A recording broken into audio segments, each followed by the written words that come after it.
plaisir pour moi d'être parmi vous ce soir pour prendre la parole et traiter d'un thème. Mais comme j'ai été déjà présenté,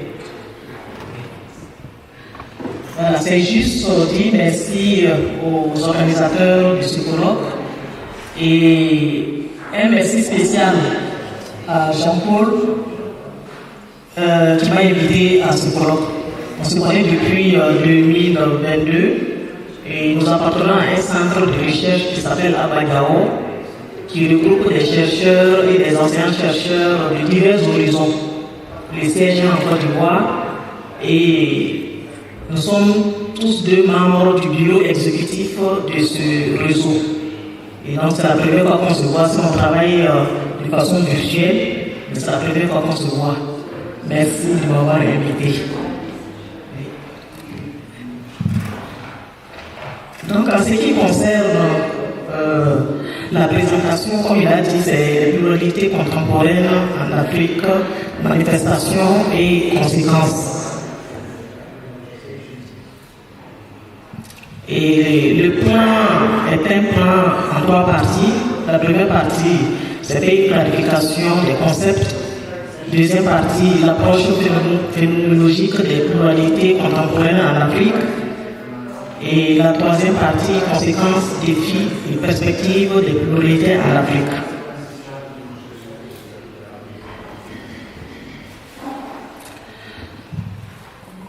Voilà, donc pour l'introduction, je dirais que le XXIe siècle est marqué par une profonde transformation des sociétés à l'échelle mondiale, à l'heure surtout du développement exponentiel technologique.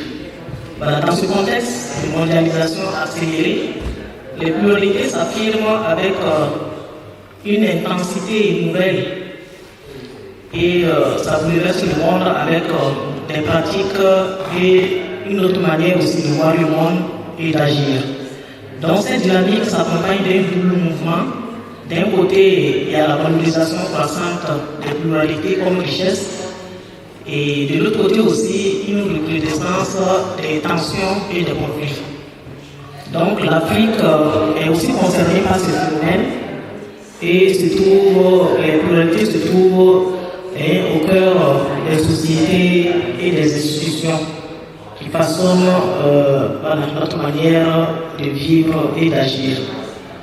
Donc les questions qui vont guider cette réflexion sont les suivantes.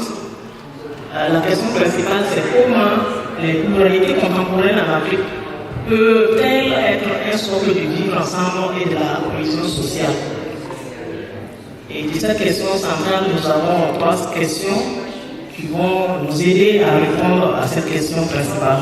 Donc, que comprendre par les pluralités? Comment les différentes formes de pluralité se manifestent-elles et interagissent-elles dans les sociétés africaines contemporaines? Donc, quelles en sont les conséquences, défis et perspectives en Afrique? Et l'objectif de cette réflexion, c'est de proposer une lecture analytique et critique des pluralités comme fondement d'un vivre ensemble et d'une cohésion sociale en Afrique. En ce qui concerne le premier point qui est l'approche conceptuelle, nous allons essayer de comprendre ce que c'est que le concept de pluralité. Mais on se dit que les pluralités font partie intégrante de nos sociétés et le fait qu'il y ait la coexistence des différents groupes, communautés et nations en Afrique, ça fait qu'on ne peut pas ne pas parler des pluralités.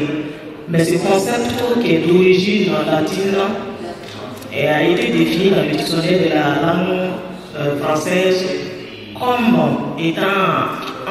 signifiant le grand nombre lorsqu'il s'agit de la pluralité des hommes ou de la multiplicité lorsqu'il s'agit de la pluralité des mondes. Donc la citation est Amandé Beaujean. Dans la tradition philosophique, on se réfère à deux philosophes comme Hannah Arendt et Paul Ricoeur pour comprendre que les pluralités font partie de la condition même de l'homme, la condition existentielle de l'homme.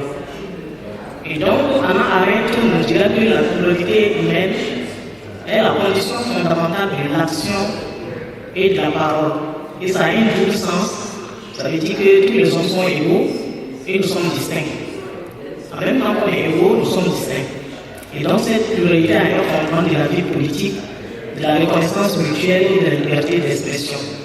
C'est parce que nous sommes différents qu'on est obligé d'être avec les autres pour les comprendre et faire avec eux, ou nous sommes obligés de vivre avec les autres, reconnaître les différences et les accepter. Et Paul Ricoeur aussi dira que la pluralité est au fondement même de l'identité personnelle qui nous met en relation. Voilà, donc, selon lui, l'identité personnelle se construit dans la reconnaissance même de la diversité de tous et des uns et des autres. Donc, il dira dans son ouvrage qu'il a écrit Soi-même comme un autre, il suggère d'entrer de Dieu que l'ubséité, qui veut dire mémété, même chose, voilà, du soi-même implique l'altérité à un degré si intime que l'une ne se laisse pas penser sans l'autre, que l'une passe plutôt dans l'autre. Donc, il y a la réciprocité qui est reconnue lorsqu'on veut s'identifier, on veut avoir une certaine identité. Donc, c'est une identité relationnelle. Et donc, de la pluralité, on parle maintenant des pluralités. Pourquoi des pluralités? Donc, les pluralités avec S ici est utilisé pour montrer qu'il y a différents types de formes de pluralité. Donc, quand on prend les pluralités avec S, il y a un certain état dynamique qui montre plusieurs manières de penser, d'être, d'agir, de vivre et de s'organiser. Et cela cohabite dans une dualité, parfois en harmonie ou en tension. Donc, le mot pluralité se distingue par un caractère englobant et interactif. Donc, il exprime non pas l'existence de plusieurs réalités isolées, mais celle d'une multiplicité, surtout interconnectée. Et donc, les pluralités en Afrique se caractérisent par les ethnies, les langues, les croyances spirituelles, les structures sociales, économiques et politiques, les pratiques traditionnelles et coutumières, les rapports au genre, etc. Donc, ces éléments, loin d'être marginaux, sont au cœur même de la structuration des sociétés. Et si on se réfère à Achille Mbembe, il dit que l'Afrique est multiple dans ses langues, ses mémoires et ses religions. Donc, c'est qu'on peut définir. Maintenant, si on veut énumérer les différentes pluralités contemporaines en Afrique, on parlera de la pluralité ethnique, de la pluralité linguistique, identitaire, tribale, culturelle. Quand vous prenez toutes ces formes de pluralité énoncées ici, on peut les résumer en une seule pluralité, ça veut dire la pluralité culturelle. Mais ici, j'ai essayé de les distinguer pour que vous voyez toute la complexité lorsqu'on parle d'une pluralité. Dans une pluralité, il y a encore des pluralités. Donc, et dans la pluralité ethnique, si vous prenez le Nigeria, on parle de 200 groupes ethniques. Au Congo, RDC, une centaine, au Burkina, une soixantaine, etc. Dans la pluralité linguistique, en Afrique, on parle de 2000 langues. 2000 langues parlées sur le continent. Pluralité identitaire, on va aussi se référer à la personne. Lorsque la personne veut s'identifier, on parle de son sexe, de la haine, une histoire personnelle, un caractère, des valeurs intrinsèques telles que la dignité. Il y a aussi l'identité sociale, on se réfère à la communauté. Moi je suis d'Agara, je suis de la communauté d'Agara, donc je vais me référer à ma communauté. Et aussi nationale, burkinabé, collective, burkinabé ou de la sous-région, de l'AES ou africaine. Voilà. On se réfère aussi à la religion, au genre, à la classe sociale, à la race, à la profession, etc. Donc l'identité ici nous permet d'être une identité individuelle ou sociale, mais c'est toujours mis en relation. Et c'est pourquoi Kwame Atia dira que chaque identité permet de parler en étant un jeu un jeu parmi des nous ou d'appartenir à un nous. Voilà, donc il y a une interconnexion de la personne au groupe. Donc il y a la pluralité tribale, et ça c'est le cas de l'Afrique de l'Ouest, où lorsque vous référez, il y a tellement de tribus, et chaque tribu est un groupe social et politique qui partage une langue, une culture, un territoire historique. Si vous prenez la tribu Peu, il paraît que cette tribu compte près de 15 à 20 millions de Peu à travers 15 pays. Pourtant, c'est une tribu qui parle la même langue, même culture, mais elle n'est pas sur le même territoire. Et au niveau de la pluralité contemporaine et culturelle, on voit aussi différents groupes de personnes avec des systèmes de représentation, des pratiques symboliques, des formes de vie différentes. Et aussi les langues, religions, arts, traditions, valeurs, visions du monde apparaissent. Donc quand on voit, c'est une interconnexion, il n'y a pas de cloisonnement possible, mais comme je l'ai dit, je l'ai présenté pour qu'on puisse avoir une idée de tout ce qu'on peut mettre dans une pluralité. Et donc la pluralité religieuse en Afrique, donc je pense qu'il y en a qui ont déjà parlé de ça, c'est l'islam, le christianisme, religion traditionnelle africaine. Mais quand on prend chaque religion, il y a encore des différenciations, on peut dire une pluralité encore. Le christianisme, on va parler des protestants, on va parler des catholiques, des orthodoxes, des coptes, des différents groupes encore à l'intérieur. Chez les musulmans, c'est pareil. Donc la pluralité politique, là on se retrouve avec des systèmes politiques différents. Même dans une démocratie, il y a plusieurs formes de démocratie. Et aussi il y a les régimes autoritaires, les formes hybrides de gouvernance. Dans la pluralité économique, il y a l'économie formelle, et quand on constate à côté de l'économie informelle, je ne vais pas trop développer à ce niveau, et la pluralité sociale aussi. Plusieurs classes sociales se trouvent dans un territoire où l'espace continental, des groupes sociaux, des communautés, des formes d'organisation sociale, une hiérarchisation même des classes, le patriarcat, la géométrie, tout ça. On peut trouver ça dans la pluralité sociale. Donc, en somme, comprendre les pluralités en Afrique permet de saisir la complexité même du concept. Donc, au niveau du point 2, c'est l'approche phénoménologique des pluralités contemporaines en Afrique. Voilà, voir comment les pluralités se manifestent dans les différents domaines de la vie. Voilà, et ces pluralités ne peuvent pas être perçues sans faire appel à l'histoire, à la culture, à l'économie, aux politiques, aux religieux, aux symboliques. Voilà, donc elles traduisent une certaine hétérogénéité, constituent même les sociétés africaines. Donc elles exigent à saisir donc leur interaction dynamique au sein des sociétés et à servir même l'approche de leurs manifestations concrètes dans la vie sociale africaine. Donc si on prend sur chaque plan, les manifestations diffèrent. Et c'est quelques manifestations que je lui mets ici sans trop les développer, mais dans les questions on pourra aussi y revenir. Donc, sur le plan culturel, la pluralité se manifeste par le multiculturalisme, l'interculturalité, les identités plurielles et la coexistence des traditions. Du point de vue religieux, il a remarqué le syncrétisme, l'existence du dialogue interreligieux, les spiritualités africaines et les conflits interreligieux.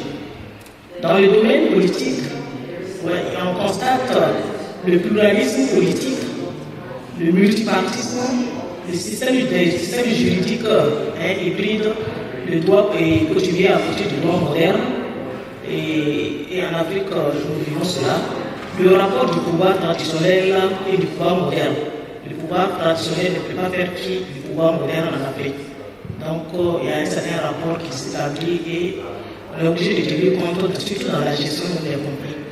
Et différentes formes de démocratie, quand vous prenez la monarchie constitutionnelle au Maroc, c'est une forme de démocratie qui est différente aussi des autres formes où c'est la démocratie libérale, la démocratie populaire et la démocratie participative. Donc, dans la considération économique, il a constaté aussi une coexistence de l'économie formelle et de l'économie informelle. Voilà, informel, vous allez voir les marchands ambulants et voilà, tout ce qu'on fait comme tontine à côté de l'économie qui est formalisée avec la fiscalité et tout un système organisé. Donc il y a aussi la dualité rurale, urbaine dans les activités économiques et une diversité des systèmes de production et systèmes traditionnels et systèmes modernes, des inégalités économiques structurelles entre États même, au niveau de l'Afrique, on le constate, et entre même les zones dans un même pays. Voilà, il y a ces inégalités-là. Et ce qu'on peut aussi retenir, c'est la multiplicité des acteurs économiques. Voilà, donc l'État, les ONG, le secteur privé, la diaspora, les bailleurs internationaux et les organisations communautaires. Et à l'émergence de nouvelles économies aussi, par de l'économie numérique. Beaucoup de gens aujourd'hui travaillent avec l'économie numérique, l'économie verte, liée aux énergies renouvelables, à l'agroécologie et aux autres, et l'économie solidaire où beaucoup de femmes surtout font la tontine. Voilà. Donc, dans le cadre social, la pluralité aussi se manifeste par une pluralité de genre et de rôle. Voilà. Donc, aujourd'hui, les jeux de rôle ont changé à cause des mouvements féministes qui ont permis de relever certaines inégalités dans les jeux de rôle pour pouvoir permettre aussi à la femme d'avoir certains droits. Et la pluralité des classes, ça aussi, c'est une des manifestations du cadre social où il y a des élites, des travailleurs du secteur informel, des nantis, des pauvres, des riches, tout le monde va à la côte à côte. Les gens qui travaillent ici, qui sont des chômeurs. Et la priorité des systèmes éducatifs. Nous avons l'éducation traditionnelle, l'éducation confessionnelle, l'éducation publique étatique. À côté aussi, il y a l'éducation privée et internationale. Au niveau du logement, il y a une certaine disparité. Il y en a qui sont vraiment dans les abris de fortune, d'autres sont dans des immeubles, des gratte-ciel. Et les soins de santé aussi sont différents d'une zone à une autre, où il y a des hôpitaux sophistiqués et dans les villages, souvent, même pour avoir un petit soin de santé, c'est un problème. Et au niveau de l'alimentation, pareil. Il y en a qui ont trois repas par jour, d'autres se retrouvent avec peut-être un repas tous les 2 jours. Et donc, tout ça, ce sont des manifestations des pluralités sur le plan social. Donc, on peut dire que l'approche phénoménologique des pluralités contemporaines révèle en même temps une richesse et aussi une fragilité au niveau du vivre ensemble. Donc, elles ne sont pas simplement données, mais elles sont vécues, elles sont interprétées, même négociées au quotidien. Donc, au troisième point, les conséquences des défis, perspectives des pluralités en Afrique, nous dirons que les pluralités fondent le vivre ensemble, mais elles peuvent aussi constituer des obstacles dans tous les domaines, surtout si elles sont mal gérées.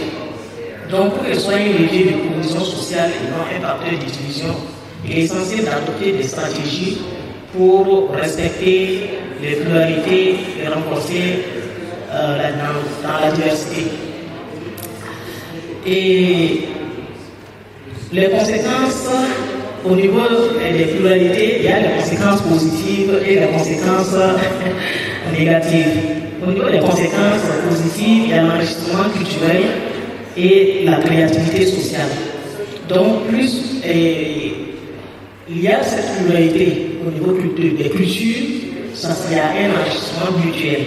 Voilà, donc si vous voyez, il y a pas une société qui n'est pas dynamique à cause des mutations sociales, culturelles. Il y a une hybridation même de nos modes de vie, modes de pensée, modes d'agir. Voilà, donc il y a une certaine créativité à ce niveau.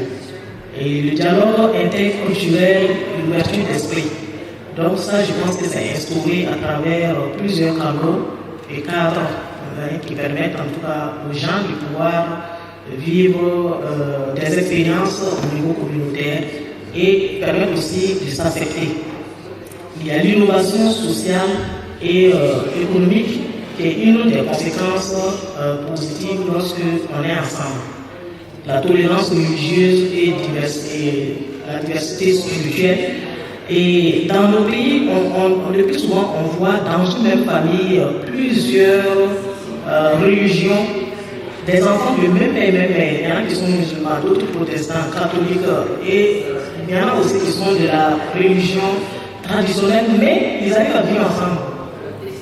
Ils arrivent à vivre ensemble, à s'accepter et à se respecter. Donc c'est vraiment une tolérance religieuse dans l'établissement. C'est souvent très difficile, mais ça devient, cette pluralité est une richesse aussi pour la famille parce qu'il y a l'acceptation de l'autre. Il y a le renforcement de la résilience et de l'adaptabilité qu'on peut trouver comme une conséquence positive de cette pluralité. Et chez nous, la parenté à plaisanterie et les alliances à plaisanterie, ce sont des mécanismes qui permettent, en tout cas, de renforcer le vivre ensemble et atténuer surtout les conflits. Au niveau des conséquences négatives, nous avons la complexification des identités individuelles et collectives. Du coup, souvent pour pouvoir avoir le sentiment d'appartenance nationale, ça pose un problème. Mais il faut savoir gérer. Mais c'est une des conséquences négatives. La montée des tensions communautaires, conflits ethniques et localisés. Lorsqu'on voit le génocide, la xénophobie, l'intégrisme religieux et le concept de pluralité qui ont conduit à des guerres, et on peut penser que l'acceptation des pluralités pose un problème et peut effectivement constituer un obstacle.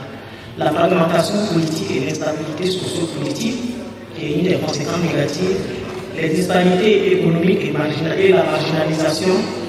Donc, à côté de l'économie informelle, vous avez aussi des inégalités qui se créent avec ceux qui sont plus nantis, les risques d'intolérance et de radicalisation. Et à cause de cette pluralité, l'affaiblissement de la cohésion et la violence de l'unité nationale, voire africaine. Lorsqu'on n'arrive pas à bien gérer les différences dans un projet commun, il y a un affaiblissement du tissu social et on a le sentiment d'unité qui s'effrite. Donc nous viendrons maintenant à un des petits points sur les défis des pluralités. Il y en a beaucoup, mais j'ai énuméré quelques-uns pour dire qu'il y a beaucoup de défis à relever si on veut valoriser les pluralités. Donc il faut arriver à articuler la diversité avec l'égalité citoyenne. Voilà. Donc il faut vraiment reconnaître cette diversité et permettre à chaque citoyen d'être égal à l'autre pour pouvoir s'épanouir. La gestion des identités multiples aussi. Voilà. Donc il faut aussi qu'on arrive à les gérer pour avoir un équilibre entre diversité et unité. La pluralité ethnique et la construction nationale est un défi à relever. Parce qu'il y a tellement de... Quand on prend 250 au Nigeria, pour avoir le sentiment d'appartenance à une nation, il faut vraiment gérer de telle sorte qu'il n'y ait pas l'éclivage, qu'il n'y ait pas de conflit. La construction de l'unité nationale, malgré le lancement du continent africain, il y a un sérieux problème parce que les États sont là, mais les États, chacun essaie de lutter pour sa souveraineté nationale, donc on ne voit même pas cette souveraineté africaine. Donc du coup, les projets communs prennent un coup et on n'arrive pas du tout à bâtir cette unité africaine. Donc on peut aussi comme défi relever le pluralisme religieux et la coexistence interconfessionnelle, le rôle des institutions et des acteurs sociaux pour arriver à créer un mécanisme ou un système de médiation et de régulation pour ne pas tomber dans les conflits et l'influence mondiale. Donc toujours dans les défis de ces pluralités, il y a la lutte contre l'instrumentalisation politique des identités. On a vu que lorsqu'il y a les élections, le plus souvent ça conduit à des guerres, à des conflits, à des tensions inutiles parce qu'on met à côté l'appartenance ethnique et on attise vraiment ces tensions-là et on tombe souvent dans les violences post-électorales. Donc la polarisation politique et la montée des tensions, l'instabilité institutionnelle, la manipulation des règles démocratiques. Voilà. Donc ici aussi, on voit la modification des constitutions qui conduisent aussi à des crises et des inégalités économiques et régionales. Les régions sont plus riches que d'autres et des États aussi plus riches que d'autres. Comme perspective, nous dirons qu'il faut éduquer à la tolérance et à la citoyenneté plurielle. Une éducation interculturelle, une éducation à la co-responsabilité. Ici, il faut vraiment éduquer à ce que, à partir du bas âge, les enfants s'acceptent entre eux, les jeunes s'acceptent, qu'ils aient une ouverture d'esprit, accepter l'autre comme tel qu'il est avec ses différences. Renforcer le dialogue interreligieux et culturel, ça existe déjà, mais il faut les renforcer. Il y a pas mal de textes de référence du Vatican. Concile du Vatican II, il y a pas mal de textes. Et au niveau de Jean-Paul II et de François, de Benoît, il y a pas mal de textes qui peuvent essayer de renforcer le dialogue interreligieux. Il faut promouvoir aussi l'éthique de l'Ubuntu.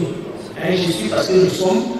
Voilà. Donc, ici, savoir que nous devons faire humanité ensemble. Humanité ensemble. Et l'Ubuntu peut être appliqué à tous les niveaux, que ce soit au niveau politique, au niveau social, au niveau culturel, au niveau économique. Savoir que l'autre compte et ensemble, nous devons avoir des buts communs pour pouvoir avancer. Et aussi promouvoir une éthique de vivre ensemble. Donc, quand on se réfère à Paul Ricoeur, on voit qu'effectivement, il faut construire les identités tout en reconnaissant l'altérité et permettre en tout cas de prendre toutes les différences dans ce vivre ensemble comme un socle pour pouvoir avancer. Et donc, il faut aussi renforcer l'intégration des priorités dans le politique du développement surtout. Il y a des zones développées, des zones non développées, des pays très développés. Il faut avoir une politique fédératrice, intégratrice pour pouvoir gérer ces priorités, renforcer les mécanismes de régulation et de médiation et surtout construire l'Afrique forte et unie dans la diversité à travers une Union africaine plus dynamique. Donc en conclusion, je dirais que penser les priorités en Afrique, c'est reconnaître la complexité des sociétés humaines et surtout la richesse qu'elles recèlent dans leurs différences. C'est aussi poser les bases d'une réflexion éthique et politique sur le vivre ensemble et sur la gestion des différences et sur la manière de construire une société à la fois une et multiple, inclusive et respectueuse des singularités. Je vous remercie pour votre aimable attention.